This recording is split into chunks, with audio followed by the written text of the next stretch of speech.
Вече е Николай Говедаров от Асоциация на свободното слово. Ана Политковска, добър вечер. Нашата тема обаче е за съдебната система. Ще поговорим малко и за Доган и за това защо на този човек му се позволява да е в парламента, въпреки че видимо оглавява антиконституционна партия. Но преди това сделата в Пазарджик, защо се стигна до там и според вас възможно ли е тези хора да излязат сухи от цялата ситуация, въпреки че изповядат антидържавна религия? Прехода, на който разчитахме, че нещо ще се случи по-добро в демокрацията и беше създадена една конституция, гласувана 1991 година, беше лъжливо подведен, защото това правителство, което можеше да реши нещо на Костов, трябваше да изчисти държавна сигурност от управленческия модел. Това не се случи и благодарение на това в системата постепенно се внедриха и се внедряваха хора, които разрушаваха или дейността на Народното събрание, управлявана и наблюдавана от Конституционен съд, се вижда, че се влияе от изпълнителната власт. Изпълнителната власт в целия период на време контролира, управлява и издига във властта бившите собственици на държавата. В смисъл, преди са разполагали с цялата власт еднолично като социалистическа държава, след това капиталите влезаха в тях и те вече обхванаха медиите и така подредиха конституционната ни независимост, че добре подредената конституция, която не дава огромни права, не беше подсигурена законово. А там член от конституцията гласи, че трите власти са независими – съдебна, изпълнителна и законодателна. Значи в този период тази конституция, която е основният закон, с който се изгражда държавата, която се изгражда, която е подредена в един много особен стил, при който народните избраници трябваше постепенно да въведат законовите нормативи, с които да я гарантират, не беше гарантирана. И тогава вече ние почваме да мислиме кои бяха главните прокурори и кои бяха конституционните съдии, които определяха позициите, при които Конституционният съд и прокуратурата трябваше да се самосезират при нарушение на основния закон, върху който е изградена демократичната ни държава. И единият беше Филчев, другия беше Татарчев, а последният беше Велчев. В този диапазон от време Татарчев показа някакви възможности и опити да направи нещо, но добре обвързан партийно във времето, той не изпълни задълженията си или не наблюдаваше нарушенията, които се случваха. А именно член 10 от Конституцията и член 11 са обвързани с гражданските движения, правата и партиите. Ние казваме така, тоталитарният преход доведе до това, че глупостта на управляващите преди 90-та година сблъска интересите или религиозните, посегна имената на хората, които имат различна ориентация от християнството и своите имена и правата си, защото в света затова е равнопоставен, затова трябва да се развива, затова казваме демокрация. Значи тогава това движение ДПС може да го приеме като гражданско движение, което изразява определени цели и интереси и ги гони, като натиска по този начин чрез действията си конституционните съдии, Народното събрание, законодателството. Но, за съжаление, тогава определени индивиди, които бяха в държавна сигурност, излезаха формално от затворите, оглавиха и направиха партия ДПС.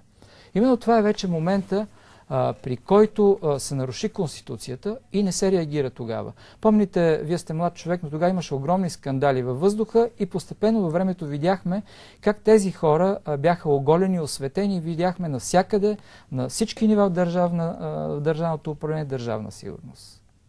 Така, аз не говоря срещу тези служители тогава, както да речем един Бербатов днеска играе за България, утре за Германия. Аз говоря за тези, които тръгнаха след парите и обслужват отделните сектори, които манипулираха държавата. Като почнем първо, шесто и така нататък държавните управления, които сега в момента се бият. Те създадаха мафиотските кланове. Или... Да. Самия Доган, да, той е продукт на държавна сигурност. Да. Но пък има такава доста изменчива и непостоянна природа, преследваща именно личното икономическо облагодетелстване. Така че може би към днешна дата може да кажем, че е по-скоро продукт на Турция. И неговите действия в момента видимо са противоконституционни. Той нарушава конституцията от всякъде, защото е оглавил, сега може и вие да го подкрепите с този член точно от конституцията, оглавил е движение, което е, то не е движение, оглавил е партия, която е на религиозна основа. А това не се позволява. Всъщност партиите не трябва да имат място в религията. Аз за това ще ви прочита само няколко точки, защото не всеки се интересува от Конституцията. Много хора от новите партии атакуват Конституцията. Също те трябва да атакуват причините, поради които тя ни доведе до сега. Или ние в момента страдаме от следствието, следствие на налагането на закона или доказване, че ние не сме правова държава. Нали? Няма равнопоставеност пред закона. И така четеме следното. Конституция член 8. Вероизповеданията са свободни, член 13. Религиозните институции са отделени от държавата. Нали? Това е много важно.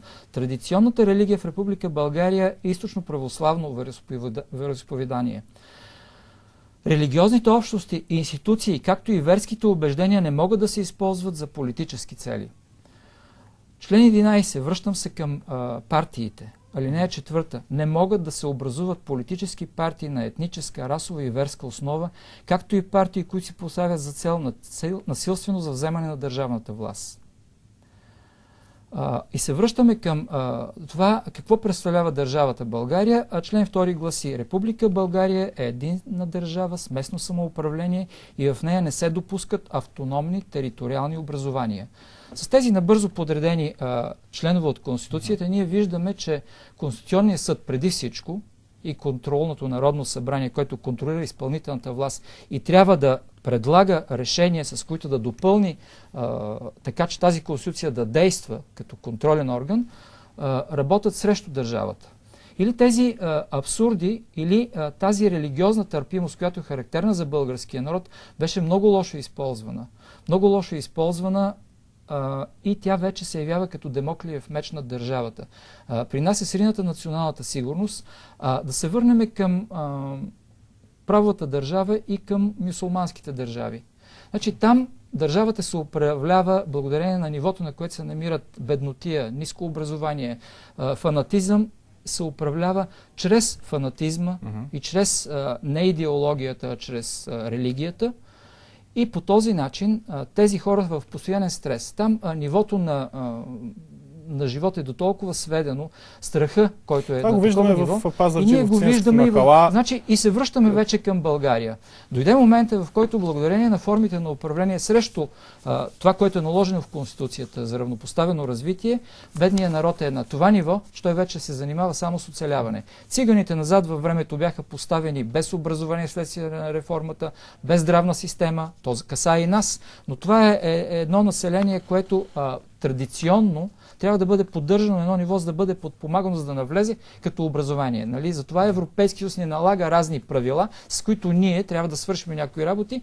Там има милиарди, които са пак откраднати от партиите. Само че тези точно циганите в момента се ползват като инструмент за нарушаване на държавността. Да. От тази гледна точка ви връщам пак към този момент, при който ние виждаме там, където има гета цигански и където беднотията е огромна, как навлизат фундаменталистки. Да. Отвънка, поставени лица, които не са блокирани от държавата. За какво служи ДАНС? Нали? За какво служи Народното събрание? За какво е това законодателна система? За да идват разни проповедници отвънка, да влизат и срещу закупуване да манипулират циганите. Защото основно те се явиха последните 10 години балансьора, в който те контролират и регулират какви партии влизат във властта. Те продават държавата ни. Така е. Господин Говодаров, съжалявам, че наистина малко време малко време, да.